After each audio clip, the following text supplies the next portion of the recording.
الحمد للہ رب العالمین والصلاة والسلام علی سید الانبیاء والمرسلین۔ الحمد للہ درس قرآن کی یہ نشست نمبر 285 ہے۔ اس سے پہلے سورہ الاحزاب کی آیت نمبر 4 تک درس دیا جا چکا ہے۔ آج انشاءاللہ تعالی سورہ الاحزاب کی آیت نمبر 5 سے درس کا آغاز ہوگا۔ اس میں اللہ رب العزت کا ارشاد پاک ہے، اعوذ باللہ من الشیطان الرجیم، بسم اللہ الرحمن الرحیم، ادعوهم لآبائهم هو اقسط عند اللہ فإن لم تعلموا آباءهم فإخوانكم في الدين ومواليكم وَلَيْسَ عَلَيْكُمْ جُنَاحٌ فِيمَا أَخْطَأْتُمْ بِهِ وَلَكِنْ مَا تَعَمَّدَتْ قُلُوبُكُمْ وَكَانَ اللَّهُ غَفُورًا رَحِيمًا۔ بلایا کرو انہیں ان کے باپوں کی نسبت سے، یہ زیادہ قرین انصاف ہے اللہ کے نزدیک۔ بات دراصل یہ چل رہی تھی کہ عرب معاشرے میں کئی ایسی رسمیں تھیں جن کو اسلام پسند نہیں کرتا۔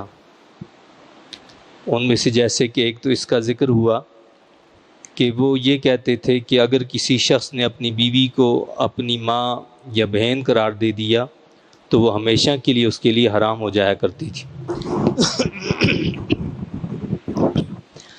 اور اسی طرح ایک دوسری رسم یہ تھی کہ وہ جس کو کہہ دیتے کہ یہ میرا بیٹا یا میری بیٹی ہے تو اسے اپنے سگے بیٹے اور بیٹی کی طرح تصور کیا جاتا تھا، یعنی جس سے بہت سارے معاملات میں گڑبڑ پیدا ہو جاتی ہے، اور اسلام نے اپنا ایک قانون وضع کیا ہوا ہے جس کے مطابق ایسا کرنا صحیح نہیں ہے۔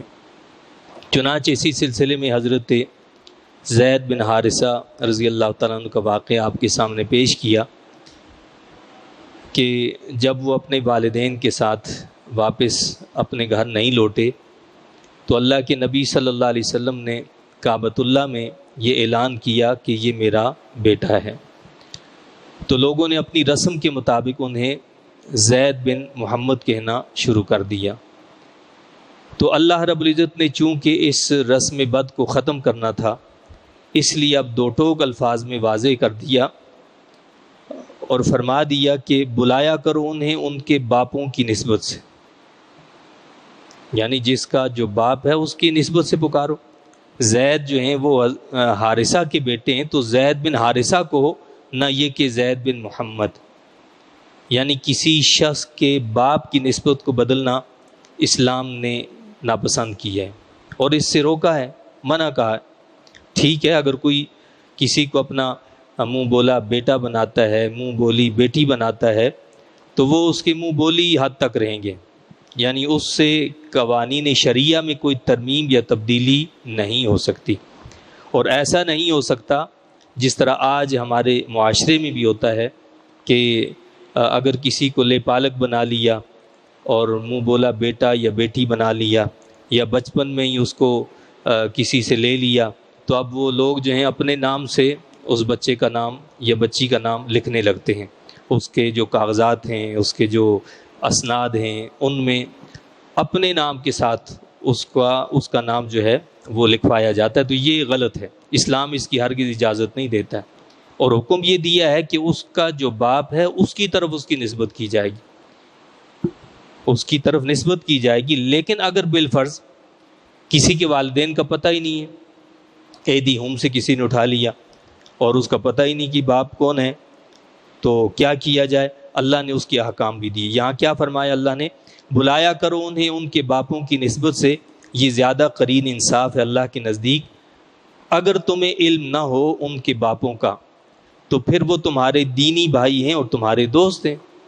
آپ کے وہ دینی بھائی ہیں، آپ ان کو اپنا دینی بھائی کہہ سکتے ہیں، اپنا دوست کہہ سکتے ہیں، اپنا ساتھی کہہ سکتے ہیں، لیکن اسے کسی دوسرے فرد کی طرف باپ کے نسبت سے نہیں پکار سکتے۔ یعنی اس کو یہ کہا جا سکتا ہے کہ فلاں بن عبداللہ، یعنی وہ کسی نہ کسی اللہ کے بندے ہی کا بیٹا ہوگا نا، تو عبداللہ یعنی اللہ کا بندہ، اس کو ایسی نسبت دی جا سکتی ہے جس کے باپ کا پتہ نہ ہو کہ فلاں بن عبداللہ، یعنی اس بچے کا یا اس بچی کا نام لکھ کر اس کے باپ کے نام کی جگہ اگر پتہ نہیں ہے تو عبداللہ لکھا جا سکتا ہے، یعنی اللہ کا بندہ، جو بھی اللہ کا بندہ ہو، جس کی بھی وہ اولاد ہو تو اس کی طرف منسوب کرنے کا حکم دیا ہے، اور کہا وہ تمہارا دینی بھائی ہے، وہ تمہارا ساتھی ہے، وہ تمہارا دوست ہے، اس طرح پکارنا چاہیے۔ حدیث شریف میں آتا ہے کہ جس شخص نے خود کو اپنے باپ کے غیر سے منسوب کیا، حالانکہ اس کو علم تھا کہ وہ اس کا باپ نہیں ہے، تو اس پر اللہ نے جنت کو حرام قرار دی ہے، جنت ہی اس پر حرام ہے جس نے اپنے نسب کو تبدیل کر دیا۔ یعنی باپ کو چینج کرنے کا مقصد کیا ہے؟ نسب کی تبدیلی، نسل کی تبدیلی۔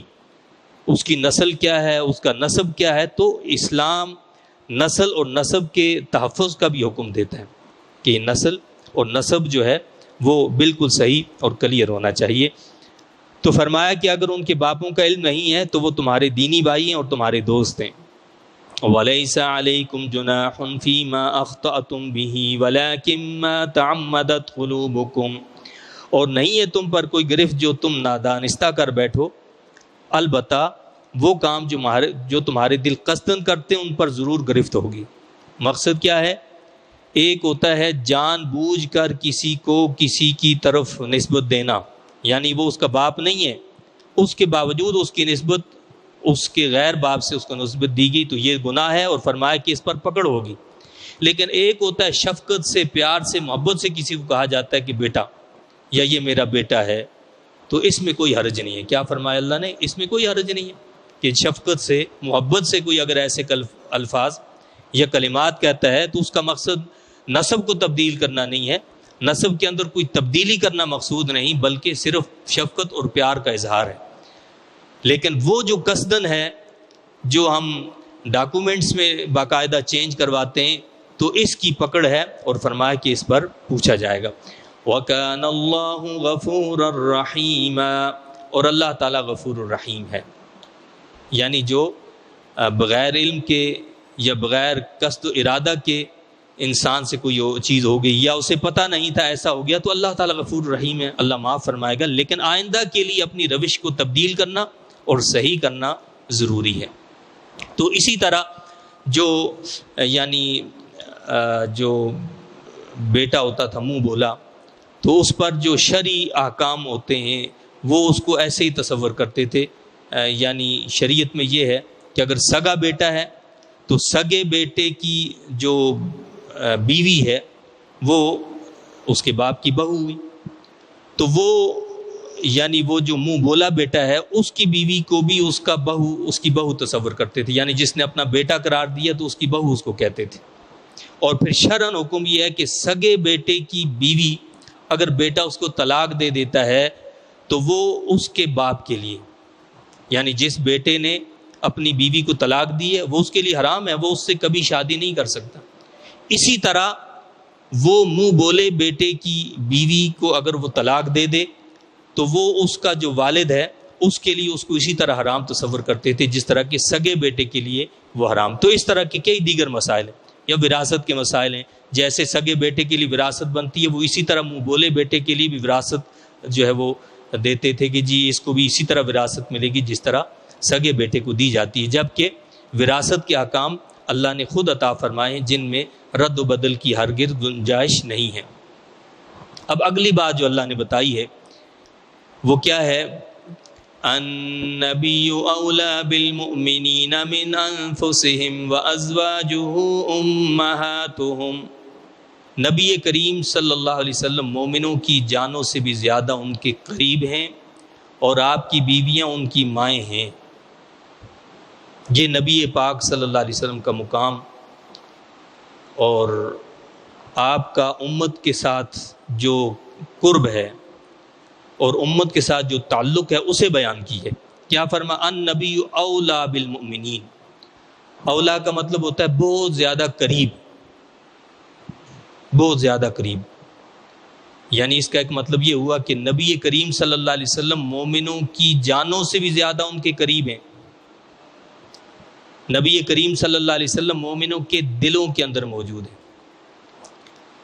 اور ایک مطلب یہ ہے کہ زیادہ حقدار، یعنی نبی کریم صلی اللہ علیہ وسلم مومنوں کی جو جانیں ان سے بھی زیادہ وہ حقدار ہیں اس بات کے کہ ان کی بات کو مانا جائے اور اپنی بات کو چھوڑ دیا جائے. نبی کا مقام یہ ہے. نبی کا امت کے ساتھ جو تعلق ہے وہ ایسے ہے گویا کہ ساری امت ایک جسم ہے. ساری امت کیا ہے؟ ایک جسم ہے، جسم کی مانند ہے. اور نبی کریم صلی اللہ علیہ وسلم اس میں جان کی مانند ہیں. ہماری ایک باڈی ہے اور ایک ہماری روح ہے. اگر انسان کی روح نکل جائے تو ہم اسے انسان کہیں گے؟ ہم کہتے ہیں یہ تو مردہ ہے. ہم اس کا نام نہیں لیتے، ہم کہتے ہیں یہ میت ہے، یہ مردہ ہے. یعنی اس کی روح نکل گئی، اس کی جان نکل گئی، تو اب ہم نے کہا کہ جی یہ میت ہے، یہ مردہ ہے، یہ ہے، یہ وہ ہے، یہ فلاں ہے. لیکن جب انسان کا جسم موجود ہے، اس کی باڈی موجود ہے، اور اس باڈی کے اندر روح اگرچہ کہ آخری سٹیج میں بھی کیوں نہ ہو، تو ہم کہتے ہیں یہ فلاں شخص ہے، اس کی یہ طبیعت ہے، اس کا یہ حال ہے، اور فلاں جو بھی صورت حال ہے. تو وہ روح جب تک ہوتی ہے تو ہم کہتے ہیں کہ جی فلاں شخص کی یہ کیفیت اور اس کے ساتھ یہ صورت حال گزر رہی ہے. تو گویا اس طرح اللہ کے نبی صلی اللہ علیہ وسلم کو اللہ رب العزت نے اس آیت میں کیا قرار دیا ہے کہ ساری امت جو ہے وہ جسم ہے، اور نبی کریم صلی اللہ علیہ وسلم اس جسم کی جان ہے. جان کا تحفظ کیا ہے؟ فرض ہے. بھائی کوئی بیمار ہو جائے تو ہم کیا کہیں گے؟ ٹھیک ہے جی بیمار ہے، کوئی مسئلہ نہیں ہے، مرتا ہے تو مر جائے. تو ہم جان بچانے کی آخری حد تک کوشش کرتے ہیں. ایک سے ایک ڈاکٹر، ایک سے ایک حکیم، ایک سے ایک دوا لینے کی کوشش کرتے ہیں کہ اس کی جان بچ جائے. اور جو ساری امت کی جان ہو، جو ذات مقدسہ، ایک جان نہیں ہے، ایک جسم کی روح نہیں ہے، بلکہ ساری امت کی جو جان ہے اس کا تحفظ اور ان کا خیال رکھنا یہ کتنا ضروری ہوگا. جب ایک جان بچانا فرض ہے تو ساری جانوں کو بچانا کتنا ضروری اور لازمی ہے. تو اللہ کے نبی صلی اللہ علیہ وسلم کیا ہیں؟ النبی اولا بالمؤمنین من انفسہم. نبی کریم صلی اللہ علیہ وسلم مومنوں کی جانوں سے بھی زیادہ ان کے قریب ہیں، یا ان کی جانوں سے بھی زیادہ حقدار ہیں اس بات کے کہ ان کے حکم کی تعمیل کی جائے اور اپنی خواہشات کو چھوڑ دیا جائے. ہمارا دل یہ چاہتا ہے کہ صبح ہم سوئے رہیں، اذان فجر ہو جاتی ہے، دل نہیں چاہتا کہ انسان بستر کو چھوڑے اور اٹھ کر جائے اور اللہ کے حضور سجدہ ریزی کرے. نفس یہ کہتا ہے کہ مت اٹھو، اور اللہ کے نبی فرماتے ہیں کہ نہیں، اٹھو اور اللہ کے حضور سجدہ ریزی کرو. تو اب ہمیں نفس کی نہیں ماننی بلکہ اللہ کے نبی کے حکم کو ماننا ہے اور جا کر سجدہ ریزی کرنی ہے اللہ کے حضور. شدید گرمی ہے یا شدید سردی ہے، انسان کا دل نہیں چاہتا کہ جی ابھی اٹھیں، عبادت کریں، یہ کریں، وہ کریں. نفس کہتا ہے کہ ایسا نہیں کرنا، اور اللہ کے نبی صلی اللہ علیہ وسلم فرماتے ہیں کہ نہیں، اس وقت اٹھ کر ایسا کرنا، اس پر زیادہ اجر ہے. تو ہم نے اپنی خواہشات کو، اپنی آرزوؤں کو چھوڑ کر اللہ اور اس کے نبی صلی اللہ علیہ وسلم کے حکم کی تعمیل کرنی ہے. اور اگلی بات جو فرمائی وہ کیا ہے؟ وَأَزْوَاجُهُ أُمَّهَاتُهُمْ. اور آپ کی بیویاں ان کی مائیں ہیں. نبی کی جو بیویاں ہیں، نبی کی ازواج مطہرات ہیں، ان کا مقام اتنا بلند ہے کہ ان کو اللہ نے ساری امت کی مائیں قرار دی ہے. وَأَزْوَاجُهُ أُمَّهَاتُهُمْ. اللہ کے نبی صلی اللہ علیہ وسلم کے جو ازواج مطہرات ہیں وہ کیا ہیں؟ تمام مسلمانوں کی، تمام ایمان والوں کی مائیں ہیں. تو کیا مقصد؟ یعنی جس طرح ماں کا ادب کیا جاتا ہے، احترام کیا جاتا ہے، تعظیم کی جاتی ہے، اس سے بڑھ کر نبی کی بیویوں کی عزت اور حرمت کا خیال رکھنا ہے، ان کا ادب کرنا ہے، ان کی تعظیم کرنی ہے، ان کی تکریم کرنی ہے. جس طرح ماں سے نکاح نہیں کیا جا سکتا، اسی طرح نبی کریم صلی اللہ علیہ وسلم کی ازواج مطہرات کے ساتھ نبی پاک صلی اللہ علیہ وسلم کے وصال کے بعد نکاح نہیں کیا جا سکتا. وہ تمہاری مائیں ہیں. لیکن ایک بات اور ہے کہ ماں کا بیٹے سے کوئی پردہ نہیں ہوتا، لیکن اللہ تعالیٰ نے ازواج مطہرات کو حکم دیا ہے کہ وہ امت کے مردوں سے پردہ کریں گی، اس حکم میں وہ الگ ہوں گی۔ دوسری چیز یہ ہے کہ ماں جو ہوتی ہے جب اس کا انتقال ہو جاتا ہے تو اس کی وراثت اولاد کو ملتی ہے، اور اولاد کا انتقال ہو جائے تو اس کی وراثت ماں کو ملتی ہے۔ یہ چونکہ روحانی اولاد ہے تو لہٰذا یہاں یہ حکم ہے کہ یہاں نبی کریم صلی اللہ علیہ وسلم کی جو ازواج مطہرات ہیں، جن کو اللہ نے امت کی مائیں قرار دیا ہے، مومنین کی مائیں قرار دیا ہے، ان کی وراثت ان کو نہیں ملے گی اور ان کی وراثت ان کو نہیں ملے گی۔ یہ دو فرق ہیں، یہ دو فرق اپنی جگہ برقرار رہیں گے، یعنی ازواج مطہرات پردہ بھی فرمائیں گی، پردہ کریں گی مسلمانوں سے جو غیر محرم ہیں، اور اسی طرح نہ ان کی وراثت ان کو ملے گی نہ ان کی وراثت ان کو ملے گی۔ باقی معاملات جو ہیں یعنی نکاح نہ کرنا اور ان کا ادب احترام کرنا، یہ تمام مسلمانوں کے لیے لازم ہے کہ وہ اس طرح ادب اور احترام کریں گے۔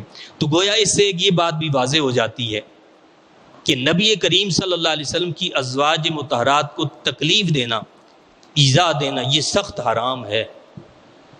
اللہ کے نبی صلی اللہ علیہ وسلم کی ازواج مطہرات میں سے کسی کے بارے میں بھی کوئی نازیبہ کلمہ کہنا، کوئی ایسی بات کہنا حرام ہے، اور اگر ان کے بارے میں کوئی ایسا نازیبہ کلمہ کہا، اور علماء اور فقہا کا اس بات پر اتفاق ہے کہ جن شخصیات، جن حضرات، جن خواتین کا قرآن نے عزت اور عظمت کے ساتھ تذکرہ کیا ہے، ان کی توہین کرنا کیا ہے؟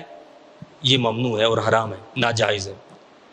اور جب ان کو اگر تکلیف دی، یعنی اگر اللہ کے نبی صلی اللہ علیہ وسلم کی ازواج مطہرات کو تکلیف پہنچائی، ان کو تکلیف پہنچانا دراصل اللہ کے نبی صلی اللہ علیہ وسلم کو ایذا اور تکلیف دینا ہے، اور اللہ کے نبی صلی اللہ علیہ وسلم کو تکلیف اور ایذا پہنچانا یہ کفر ہے۔ یہ کیا ہے؟ کفر ہے۔ تو لہٰذا یہ بڑی محتاط اور احتیاط کی یہاں پر ضرورت ہے کہ جب اللہ کے نبی صلی اللہ علیہ وسلم کی ازواج مطہرات کا تذکرہ ہو تو ادب و احترام لازم ہے اور ان کی تکریم کرنا نہایت ہی ضروری ہے۔ اور آگے ایک اور مسئلہ بتایا، وَأُولُو الْأَرْحَامِ بَعْضُهُمْ أَوْلَىٰ بِبَعْضٍ فِي كِتَابِ اللَّهِ مِنَ الْمُؤْمِنِينَ وَالْمُهَاجِرِينَ إِلَّا أَن تَفْعَلُوا إِلَىٰ أَوْلِيَائِكُمْ مَعْرُوفًا۔ ایک اور چیز یہ تھی کہ جب اہل ایمان جو مسلمان تھے انہوں نے مکہ سے ہجرت کی، مدینہ طیبہ چلے گئے، تو مدینہ طیبہ جانے کے بعد اللہ کے نبی صلی اللہ علیہ وسلم نے انصار اور مہاجرین کو ایک دوسرے کا بھائی بنا دیا کہ بھائی تم فلاں کی بھائی ہو، تم فلاں کی بھائی ہو، اس طرح مواخات قائم کر دی، آپس میں بھائی چارہ پیدا کر دیا۔ اب یہ بھائی چارہ، یہ محبت، آپس میں ایسی الفت پیدا ہوئی کہ انہوں نے اپنی وراثت بھی جو ہے نا وہ تقسیم کر دی کہ جی یہ آدھی تم لے لو، آدھی میں رکھ لوں، اور اسی طرح یہ سلسلہ شروع ہو گیا کہ جو وراثت تھی وہ دینی اعتبار سے تقسیم ہونے لگی کہ جو دینی بھائی ہے اس کو حصہ ملے گا، جو دینی بھائی نہیں ہے اس کو حصہ نہیں ملے گا۔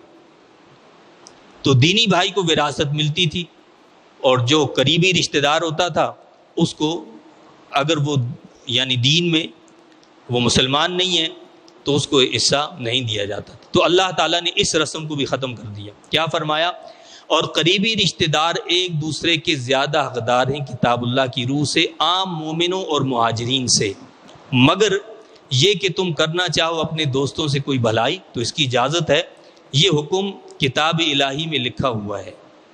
تو کیا فرمایا؟ آج کی بات ایسا نہیں ہوگا کہ جی جو انصار اور مہاجرین کا رشتہ قائم ہوا تو وہی ایک دوسرے کی وراثت لیں گے، ایسا نہیں ہوگا۔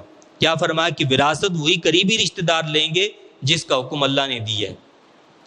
البتہ اگر تم یہ چاہتے ہو کہ تمہارے دینی بھائی کا بھی بھلا ہو جائے تو اس کے لیے اللہ نے فرمایا کہ اس کے لیے دروازہ کھلا ہے، اور وہ وراثت میں اللہ نے حکم دیا ہے، بتایا کہ 1/3 وصیت کی جا سکتی ہے، کل مال کے 1/3 کی وصیت کی جا سکتی، تو آپ وصیت کر سکتے ہیں کہ بھائی 1/3 مال میرا جو ہے یہ فلاں شخص کو دے دیا جائے۔ تو یہ جو بھلائی کا اور خیر کا ارادہ رکھتا ہو اس کے لیے یہ دروازہ کھلا رکھا گیا ہے۔ تو فرمایا کہ یہ ایسا نہیں ہے کہ تم یہ سمجھو کہ یہ کوئی متضاد بات ہے، یعنی پہلے کچھ اور حکم تھا، اب کچھ اور حکم ہے۔ اللہ نے فرمایا کہ یہ پہلے سے کتاب الہی میں لکھا ہوا ہے، یہ بات پہلے سے ہی کتاب میں لکھی ہوئی تھی، ایسا ہوگا اور اس کے بعد ایسا کیا جائے گا۔ بھائی ایک حکیم جو ہے، ہمیں ایک ڈاکٹر دوا دیتا ہے، ایک حکیم دوا دیتا ہے، اسے پتا ہوتا ہے کہ یہ اس کی دوا نہیں ہے، لیکن وہ کہتا ہے کہ پہلے عارضی طور پر اس کو یہ دوا چند دن دینی ہے ہم نے، اس کے بعد وہ اگلی دوا اسٹارٹ کریں گے جو اس کا اصل مرض ہے۔ اصل مرض سے پہلے کچھ امراض ایسے ہوتے ہیں جن کا ختم کرنا ضروری ہوتا ہے، تو لہٰذا پہلے وقتی طور پر، عارضی طور پر وہ کچھ دوائیاں دیتے ہیں کہ آپ نے اتنے دن اس کو استعمال کرنا، اس کے بعد پھر آپ آئیں، اس کے بعد اگلی دوا لکھی جائے گی۔ تو یہ مطلب نہیں ہے کہ ڈاکٹر کو پتہ نہیں چلا، یہ حکیم پہچانا نہیں، حکیم کو پتہ ہے، لیکن وہ اس مرض کو ختم کرنے کے لیے اس کے لیے ایک وقت مقرر کر دیتا ہے۔ تو اسی طرح یہاں بتایا ہے کہ یہ کتاب الہی کے اندر پہلے سے موجود ہے، اس میں کوئی تضاد نہیں ہے۔ وَإِذْ أَخَذْنَا مِنَ النَّبِيِّينَ مِيثَاقَهُمْ وَمِنكَ وَمِن نُوحٍ وَإِبْرَاهِيمَ وَمُوسَى وَعِيسَى ابْنِ مَرْيَمَ وَأَخَذْنَا مِنْهُمْ مِيثَاقًا غَلِيظًا۔ اور اے حبیب صلی اللہ علیہ وسلم یاد کرو جب ہم نے تمام نبیوں سے عہد لیا۔ تمام نبیوں سے کیا عہد لیا؟ سب سے یہ عہد لیا کہ میرے احکامات کی تعمیل کرنی ہے، میرے احکامات کو دوسروں تک پہنچانا ہے۔ تمام نبیوں نے جو ہے آنے والے نبیوں کی خوشخبری دینی ہے، اور اے محمد مصطفیٰ صلی اللہ علیہ وسلم آپ نے جانے والے نبیوں کی بشارت خوشخبری سنانی ہے کہ وہ نبی تھے، ان کی تصدیق کرنی ہے۔ یعنی جتنے بھی نبی آئے انہوں نے اللہ کے محبوب حضرت محمد رسول اللہ صلی اللہ علیہ وسلم کی بشارت سنائی کہ وہ آخری نبی ہیں، اور نبی کریم صلی اللہ علیہ وسلم سے جو عہد تھا وہ کیا تھا کہ آپ سب نبیوں کی تصدیق کریں گے۔ ایسا نہیں ہے کہ آپ کے بعد کوئی اور نبی آنے والا ہو تو آپ اس کی کوئی بشارت دیں گے، نہیں، آپ کے سے عہد یہ تھا کہ آپ سب پہلے نبیوں کی تصدیق کریں گے، اور آنے والے سب نبیوں سے یہ عہد لیا گیا تھا کہ وہ محمد عربی صلی اللہ علیہ وسلم کے ختم نبوت کا اعلان کریں گے اور آپ کے آنے کی اپنی امتوں کو بشارت دیں گے۔ تو کیا فرمایا کہ حبیب صلی اللہ علیہ وسلم یاد کرو جب ہم نے تمام نبیوں سے عہد لیا، اور آپ سے بھی، تمام نبیوں سے عہد لیا اور آپ سے بھی، اور نوح، ابراہیم، موسیٰ اور عیسیٰ ابن مریم سے بھی۔ پہلی بات تو یہ کہ تمام نبیوں میں سارے آگے، یعنی آپ صلی اللہ علیہ وسلم بھی آگے، اور یہ جن نبیوں کا اللہ نے نام لیا یہ بھی آگے۔ تو اس کا کیا مطلب؟ اللہ نے فرمایا کہ ہم نے تمام نبیوں سے عہد لیا، اور پھر فرمایا کہ من کا، اور آپ سے بھی لیا، اور آپ کا ذکر دوسرے نبیوں کا نام لینے سے پہلے آپ کا ذکر کیا، یعنی یہ آپ کا مقام، آپ کی فضیلت اور آپ کا شرف کیا ہے؟ آپ آئے تو بعد میں ہیں، لیکن مقام آپ کا سب سے افضل اور اعلیٰ ہے۔ اس لیے اللہ نے ابراہیم اور حضرت نوح اور حضرت موسیٰ اور حضرت عیسیٰ ابن مریم سے بھی پہلے فرمایا کہ آپ سے بھی عہد لیا، وَمِن کا، اور آپ سے بھی وعدہ لیا۔ یہ آپ کی فضیلت، آپ کا مقام اللہ نے بتایا ہے۔ اسی لیے فرمایا کہ مجھے سب سے پہلے پیدا کیا گیا ہے اور سب سے آخر میں بھیجا گیا ہے۔ پیدا مجھے سب سے پہلے کیا، بھیجا مجھے سب سے آخر میں۔ تو وہی بات یہاں اللہ تعالیٰ نے پہلے آپ کا ذکر کیا، اور آپ کے بعد پھر حضرت نوح، ابراہیم، موسیٰ، عیسیٰ ابن مریم علیہ الصلاۃ والسلام کا تذکرہ فرمایا۔ تو ان چار نبیوں کا پھر اللہ نے کیوں ذکر فرمایا؟ حضرت نوح، ابراہیم اور موسیٰ اور عیسیٰ ابن مریم علیہ الصلاۃ والسلام۔ تو علماء نے کہا کہ اس کی وجہ یہ ہے کہ یہ اولو العزم رسول ہیں، یہ جن کا ذکر یہاں کیا یہ اولو العزم رسول ہیں، اس لیے ان کا تذکرہ کیا گیا۔ اور اس کی ایک وجہ یہ بھی بتائی گئی ہے کہ یہ وہ انبیاء علیہ الصلاۃ والسلام ہیں کہ جن کو آپ کے مخاطبین جانتے تھے، یعنی اہل مکہ حضرت نوح علیہ السلام کو جانتے تھے اور حضرت ابراہیم علیہ السلام کو جانتے تھے، اور اہل مدینہ حضرت موسیٰ علیہ السلام کو اور حضرت عیسیٰ ابن مریم علیہ الصلاۃ والسلام کو جانتے تھے۔ اس لیے ان چار نبیوں کا نام لیا ہے، باقی کسی نبی کا نام نہیں لیا۔ تو یہ بھی ان کا مقام اور عظمت ہے، جن کی عظمت کو ظاہر کرنے کے لیے اللہ تعالیٰ نے خصوصی طور پر ان کا نام لیا، ورنہ مطلقاً نبیوں کا ذکر فرمایا۔ فرمایا کہ ہم نے تمام نبیوں سے عہد لیا، آپ سے بھی، اور نوح، ابراہیم، موسیٰ اور عیسیٰ ابن مریم سے بھی، وَأَخَذْنَا مِنْهُمْ مِيثَاقًا غَلِيظًا، اور ہم نے ان سب سے پختہ عہد لیا تھا. یعنی جو عہد لیا تھا یہ کوئی ایسا ہی عہد نہیں تھا، بلکہ پختہ وعدہ لیا جس میں تبدیلی کی کوئی گنجائش نہیں ہے. اور وہ پختہ وعدہ کیا تھا کہ یہ پیغام لوگوں تک پہنچانا ہے، اللہ کے احکامات کو لوگوں تک پہنچانا ہے، اور محمد عربی صلی اللہ علیہ وسلم کی ختم نبوت کی بشارت دینی ہے، اور محمد عربی صلی اللہ علیہ وسلم نے تمام نبیوں کی تصدیق کرنی ہے. لِيَسْأَلَ الصَّادِقِينَ عَنْ صِدْقِهِمْ، یہ کہ آپ کا رب پوچھے سچوں سے ان کے سچ کے متعلق. یہ صادقین سے مراد بھی انبیاء علیہ الصلوۃ والسلام، تاکہ قیامت کے دن ان سے ان کی سچائی کے بارے میں پوچھا جائے کہ آپ نے اس پیغام کو پہنچا دیا جو پیغام میں نے تمہیں دیا تھا. تو مقصد یہ ہے کہ جب اللہ کے نبیوں تک سے یہ سوال ہوگا کہ جو پیغام میں نے دیا، جو احکامات میں نے دیے، یہ لوگوں تک تم نے پہنچائے یا نہیں پہنچائے، تو پھر دوسرا کون رہ گیا کہ جو پوچھ سے بچ جائے؟ کوئی نہیں بچے گا، ہر ایک سے سوال ہوگا، ہر ایک سے پوچھا جائے گا. وَأَعَدَّ لِلْكَافِرِينَ عَذَابًا أَلِيمًا، اور اس نے تیار کر رکھا ہے کافروں کے لیے دردناک عذاب. یا ایھا الذین آمنوا اذکروا نعمت اللہ علیکم اذ جاءتکم جنود فأرسلنا علیہم ریحا وجنودا لم تروها وکان اللہ بما تعملون بصیرا. اے ایمان والو، یاد کرو اللہ تعالیٰ کے احسان کو جو اس نے تم پر کیا جب حملہ آور ہو کر آ گئے تھے تم پر کفار کے لشکر. یہ وہ جو تذکرہ کیا تھا، اس سورت کا نام سورہ احزاب ہے. احزاب حزب سے بنا ہے، حزب کہتے ہیں گروہ اور پارٹی کو، جماعت کو، اور احزاب بہت ساری جماعتیں، بہت ساری پارٹیاں، بہت سارے لشکر. تو ہوا یہ تھا کہ مدینہ طیبہ کے اندر یہودیوں کے دو بڑے قبیلے رہتے تھے، بنو نذیر اور بنو قریظہ.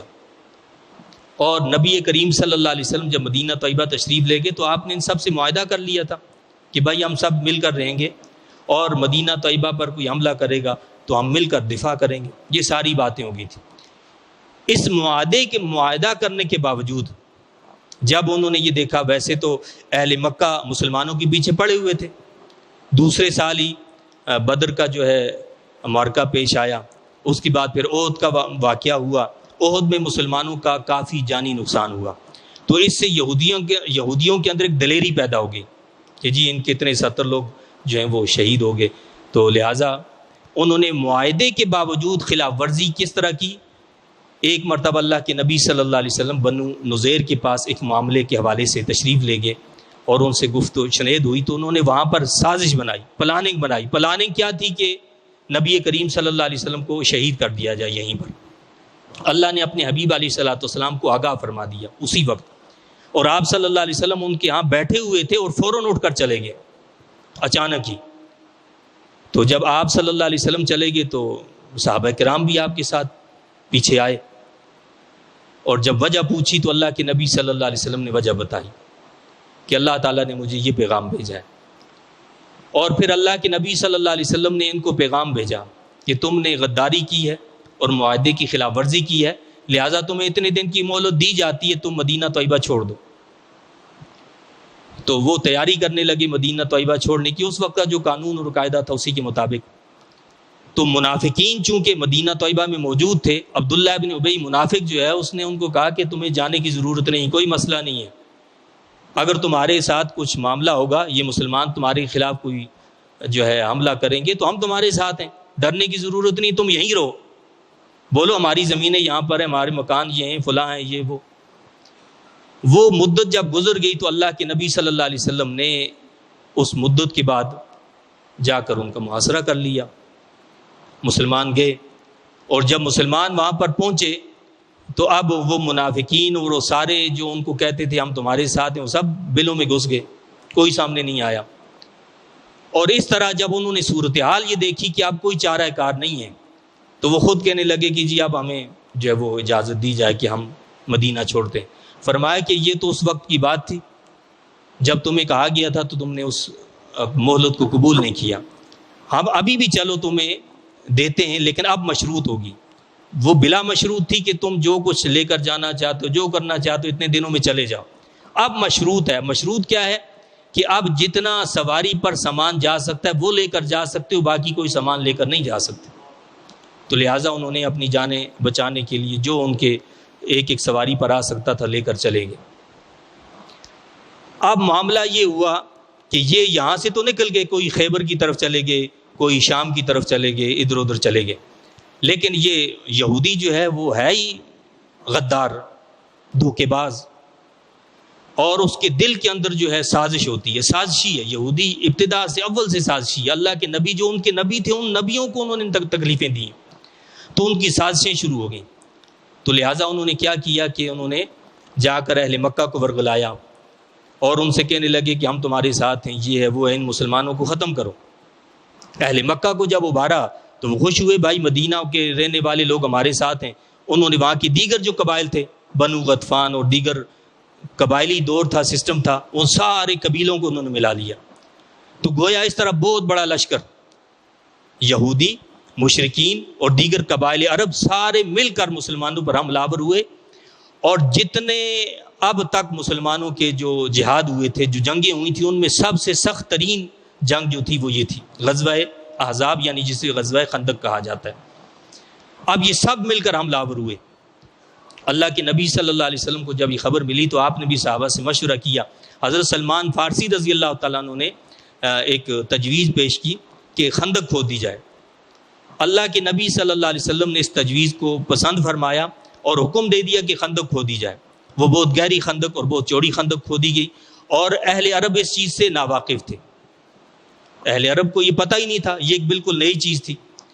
اور اللہ کے نبی صلی اللہ علیہ وسلم نے حضرت سلمان فارسی رضی اللہ تعالیٰ عنہ اور صحابہ کرام کے مشورے سے ایسا کیا۔ تو جب وہاں پہنچے تو وہ حیران رہ گئے کہ یہ کیا معاملہ ہے۔ تو بہرحال انہوں نے مسلمانوں کا محاصرہ کر لیا وہاں پر، اور مسلمان بھی لگے رہے۔ 6 دن کے اندر انہوں نے اتنی بڑی خندق جو وہ تیار کر لی۔ اور اس خندق میں بھی ایسا نہیں ہے کہ نبی کریم صلی اللہ علیہ وسلم کسی کنٹینر میں بیٹھے ہوئے ہوں، وہاں سے ہدایات دے رہے ہوں کہ جی یہ ہدایات ہیں، یہاں انگلی اٹھ رہی ہے، یہاں وہ ہو رہا ہے، وہاں فلاں ہو رہا ہے۔ نہیں، اللہ کے نبی صلی اللہ علیہ وسلم بنفس نفیس اس خندق کو کھود رہے تھے۔ احادیث میں آتا ہے کہ جس طرح صحابہ کرام کے جسم پر، بالوں پر، منہ پر مٹی پڑی ہوئی تھی، اسی طرح اللہ کے نبی صلی اللہ علیہ وسلم کے جسد اطہر پر بھی مٹی پڑی ہوئی تھی۔ جسم اندر سے جسم نظر نہیں آتا تھا، ساری مٹی نظر آتی تھی۔ حتیٰ یہ کہ وہ خندق کھودتے ہوئے ایک مقام ایسا، ایک چٹان ایسی آئی کہ جس کو تقریباً 10 صحابہ کرام نے مل کر توڑنا چاہا، وہ نہیں ٹوٹی۔ تو اللہ کے نبی صلی اللہ علیہ وسلم کی بارگاہ میں آئے، اللہ کے نبی صلی اللہ علیہ وسلم تشریف لے گئے۔ اب آپ اندازہ کر سکتے ہیں، اب اسی میں آپ اس بات کا بھی خیال رکھیں کہ بنو قریظہ جو تھے ان کا بھی تک مسلمانوں سے معاہدہ تھا۔ بنو نذیر کو تو نکال دیا گیا تھا، لیکن بنو قریظہ ان کا معاہدہ مسلمانوں کے ساتھ برقرار تھا کہ ہم آپ کے ساتھ ہیں، اور کوئی بھی باہر سے حملہ کرے گا تو ہم آپ کا ساتھ دیں گے۔ اب یہاں پر بنو قریظہ نے بھی غداری کی اور وہ ان کے ساتھ مل گئے۔ اب اندازہ کر سکتے ہیں آپ کہ مسلمان کتنی مشکل اور پریشانی میں تھے، یعنی اندر والے بھی مخالف اور باہر والے تو سبھی حملہ آور تھے، اور مسلمان کل 3 سے 3.5 ہزار تھے، ان کی تعداد اس سے زیادہ تھی نہیں۔ اور دوسری طرف 10,000، 12,000، 15,000، یہ بعض کے نزدیک 25,000 کی پوری نفری تھی، اور ساز و سامان اور سارے جنگجو سارے جمع تھے۔ اب یہ بڑی شدید یعنی سختی کا عالم تھا۔ اس کا جو ہے جب قرآن کی آیات کو ہم پڑھیں گے تو اس سے اندازہ ہوگا کہ خود اللہ نے یہاں جو کلمات الفاظ استعمال کیے اس سے پتہ چلتا ہے کہ کتنے مشکل میں مسلمان تھے، کتنی سخت پریشانی تھی۔ تو اللہ کے نبی صلی اللہ علیہ وسلم کو جب بتایا تو آپ تشریف لے گئے، اور آپ نے کدال اٹھائی اور زور سے اس چٹان پر جب ماری وہ کدال، تو وہ ایک حصہ اس کا ٹوٹ گیا اور اس سے ایک روشنی نمودار ہوئی۔ تو آپ صلی اللہ علیہ وسلم نے بشارت دی کہ یمن فتح ہونے کی بشارت ملی۔ پھر آپ نے کدال ماری تو دوسرا ٹکڑا بھی اس کا ٹوٹ گیا۔ آپ نے بشارت دی کیسر و کسرا کے محلات بھی قدموں میں آ گئے۔ پھر ایک اور چوٹ لگائی تو تیسرا بھی اس کا ٹکڑا الگ ہو گیا، یعنی وہ ٹوٹ گئی۔ تو فرمایا کہ روم بھی ہمارے قدموں کے نیچے آ گیا۔ اب یہ باتیں آپ مجھے بتائیں، یہ پریشانی کا عالم ہے، اور جب یہ باتیں کی جائیں تو آپ بتائیں کہ کیا عالم ہوگا۔ منافقین تو ساتھ موجود تھے، یعنی ہم لشکر مسلمانوں کے اندر منافقین بھی موجود تھے، اور جو کفار تھے وہ تو ظاہر موجود ہے۔ جب ان کو یہ خبر ملی تو وہ کہنے لگے کہ یہ دیکھو، یہ کہہ رہے کیسر و کسرا اور روم اور یمن اس وقت ان کو لالے پڑے، مدینہ طیبہ کو بچا نہیں سکتے، اور یہ باتیں کر رہے ہیں۔ خوب انہوں نے مذاق اڑایا، لیکن اللہ کے نبی کی باتیں تھیں، وہ عام باتیں نہیں تھیں۔ اور اللہ کے نبی صلی اللہ علیہ وسلم سے سلمان فارسی رضی اللہ عنہ نے پوچھا کہ یا رسول اللہ صلی اللہ علیہ وسلم، یہ روشنی تو ہمیں نظر آئی ہے، لیکن یہ کیا ہے؟ یعنی اس کا مطلب کیا ہے کہ نبی ولی جو ہے، ولی ایک کرامت کو دیکھتا تو ہے، لیکن اس کی تعبیر، تشریح اور تفسیر کے لیے نبی کا محتاج ہوتا ہے۔ ولی جو ہوتا ہے نبی کی تفسیر کا، نبی کی تعبیر کا محتاج ہوتا ہے۔ تو انہوں نے یہ تو دیکھا کہ یہ روشنی آئی ہے، تو جب پوچھا کہ یہ روشنی کیسی ہے تو اللہ کے نبی نے تفسیر و تشریح کی کہ اس سے مجھے یمن عطا کیا گیا ہے، اور اس روشنی سے مجھے روم عطا کیا گیا، اور اس روشنی سے مجھے جو ہے کیسر و کسرا عطا کیے گئے۔ اور اللہ کے نبی صلی اللہ علیہ وسلم کی الفاظ و کلمات خلفائے راشدین کے زمانے میں پورے ہوئے، اور سیدنا عمر فاروق رضی اللہ تعالیٰ عنہ نے ان کو فتح کیا۔ اس سے آپ اس بات کا بھی اندازہ کر سکتے ہیں، وہ لوگ جو حضرت سیدنا عمر فاروق رضی اللہ تعالیٰ عنہ پہ زبانیں تان دراز کرتے ہیں اور آپ کے بارے میں طرح طرح کی گستاخیاں کرتے ہیں، اللہ کے نبی فرماتے ہیں کہ اللہ نے مجھے یہ فتح دی ہے، یہ بشارت۔ کیا دوسروں کی فتح کو اپنی طرف کوئی منسوب کرتا ہے؟ آپ کا دشمن کامیاب ہو تو آپ اس کو اپنی طرف منسوب کریں گے؟ اپنوں کی فتح کو انسان اپنی طرف منسوب کرتا ہے نا۔ تو اللہ کے نبی نے فرمایا کہ یہ مجھے بشارت دی گئی ہے، یہ سارے ملک مجھے دیے گئے ہیں۔ تو معلوم یہ ہوا کہ حضرت عمر فاروق رضی اللہ تعالیٰ عنہ اللہ کے نبی صلی اللہ علیہ وسلم کے سچے غلام تھے۔ آپ کی کامیابی کو نبی نے اپنی کامیابی قرار دی ہے، آپ کی فتح کو اپنی فتح قرار دی ہے۔ تو یہ یعنی اس غزوہ احزاب کا تذکرہ ہے، انشاءاللہ تعالی یہ تفصیلاً پھر بعد میں بیان ہوگا۔ اللہ تعالیٰ سے دعا اور التجا ہے کہ اللہ تعالیٰ مجھے آپ کو، ہم سب کو ان تعلیمات کی سمجھ عطا فرمائے، اور سمجھ کر ان کے مطابق عمل کی توفیق عطا فرمائے۔